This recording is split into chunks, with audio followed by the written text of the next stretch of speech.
Hello, people of the internet. Ian and Joe here. This is the Something Vloggy CADW Challenge. We are attempting to visit and film all 130 properties in the care of CADW in 1 year. Today, we're visiting Chepstow Castle. Built in 1067 by Lord William Fitz-Osborne, Chepstow Castle is the oldest post-Roman stone fortification in Britain. Its original construction material was stone instead of beginning its days as an earth and wood structure, like most castles, denoting how important the location was considered as a strategic stronghold between England and Wales. From it you can see right over the River Wye, overlooking what was once a key crossing point that enabled communication inland to Monmouth in Hereford. Although Chepstow's name derives from Old English and translates to marketplace, the market grew up around the castle at a later date. Chepstow Castle was not named so until the 14th century. Before then, it was called Streguil, which means, rather imaginatively, river bend. This is the first bit that you come into when you come into Chepstow Castle. This is quite a big area. It's a whacking great big courtyard. Quite an impressive thing, surrounded by buildings, all of which of course need to be explored. I've been abandoned by Joe, who's doing a bit of exploring all of her very own. Ye old Henry Hoover. So we are at Chepstow Castle. You get in through a little shop, into the kitchen, and then eventually you come around and out here where you can see right down the River Wye, and I can see the bend that I'm assuming the castle was originally named after, Streguil. And it's an absolutely stunning view, and you can see parts of the castle just perched on the cliff, and there's birds nesting around it and having a flitter, and there are pigeons in the alcoves. And I have to say, this as our first major CADW property is incredibly impressive. You can see why this was such a good defensive position as well, because it's incredibly silty, so at low tide you're not getting across very easily without getting stuck, and at high tide you're going to be spotted. And this castle is really well laid out so that they can see you coming from all angles. As a proper fortified castle, this is a really good one to come and see. So yes, come and see Chepstow Castle. Well, every castle of course needs somewhere for people to,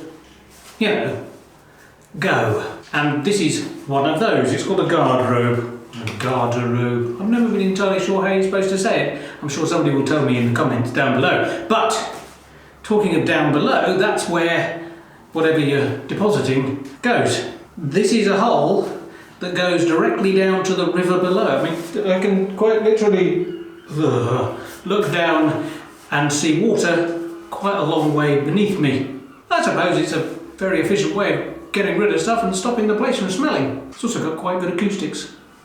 Ooh, ee, ooh, ah, ah, ting, tang, walla, walla, bing, bang. See? I'm currently standing in the cellar, and it has the most amazing vaulted ceiling. It's got loads of crisscrossing archways. It's absolutely beautiful, and of course it looks right out over the river. This cellar was used to store wine and ale, which would have been winched up from the boats beached in the river cave down below by a stout pulley arm projecting out from the doorway here. These beautiful and incredibly ornate gates are the oldest gates in Europe, and they used to hang in the front door of the Chepstow Castle until 1962, when they were taken down and replaced by newer ones, and these were stored so they were out of the elements. The craftsmanship on these is incredible. I didn't expect them to be quite so intricate. It's the little door within the door as well. It's just beautiful work. The fact that they've hung on to them could suggest hoarding, or that they've stuck them in a cubby hole to make sure they don't, disappear. Rot away. Stops the drunks peeing on them at night, I suppose.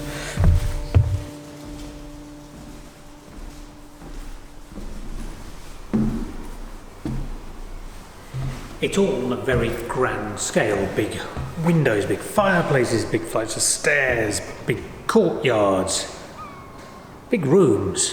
Fairly high status place to live, as well as being very, very defensible. Call it what you will though. It's impressive.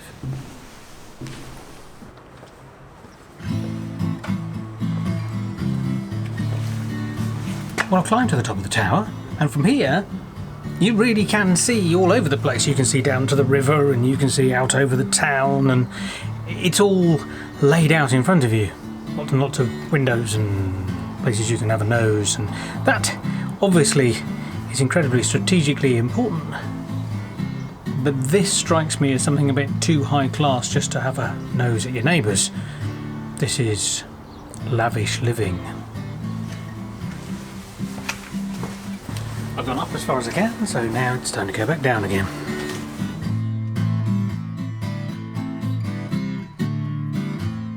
This is interesting. I've not seen a blocked up archer's slot before, and this is on the inside of the castle. We are now heading up to the next bit, although I think we might have missed a bit.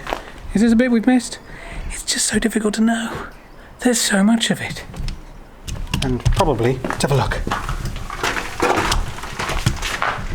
Okay, yes, definitely missed this bit, because you see, you know, stuff. It's nice in here. It is, it's lovely. Ooh, little Look. thing. All the way up. This was clearly a kitchen, because that's a bread oven. Yeah, well, And this- it's in one kitchen. Ah, well, with a place this size, you're going to need more than one kitchen. More than one kitchen. Oh, more than one kitchen. And that was obviously a door. And then there you go. So you've got doors everywhere. So that goes out into the second courtyard. It's all go. Let's go see what we can see next. We're going through a doorway here that comes out into the courtyard. And there's more castle. Look at that. 2 for the price of 1. Let's go exploring. So it transpires that if you want to build yourself a really nice, fancy-looking great hall, then what you do is you wander down to the nearest Roman settlement, knock it down, and pinch all the nice bits. Because that's why this bit looks different from the rest of the castle. There's an awful lot of Roman fort in here. One of the many things I like about ruins and castles and things like that is when you get a hole in the wall that's nicely frames something from another room, and you go into there and you get to see it better, but you just get that first tantalising glimpse through the window at first. I quite like that.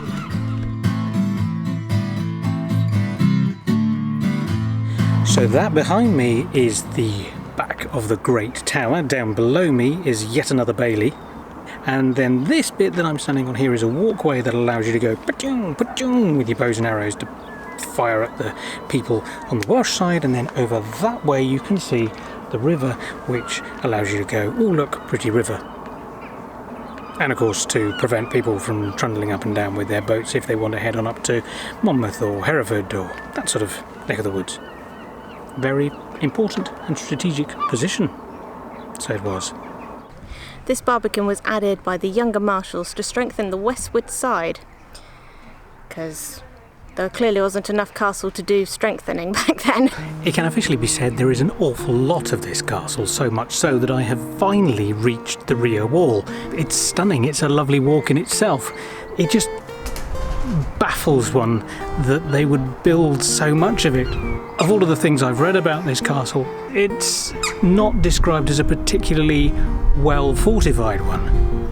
Yeah, it looks impressive, and that may be the point. It may be that what they were really after was something that stood out in the countryside and just said, hey, look at me, I'm very, very powerful, about the person who lived in it more than the castle.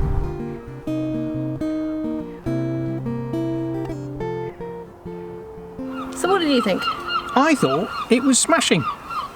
Yeah. I thought it was smashing. It's got all the things you want in a castle. It's got castle-y things. It has, yes. And it's vast. Really vast. Yeah, there's an awful lot of it. I mean, I know we've said this about castles we've visited in the past. We're surprised at how much is left. Yeah. But this is another one of those that you kind of go, I'm surprised they built this much. Well, they kept adding bits onto it. Yeah, and you have to wonder why. Because they really, really, really wanted to be defended.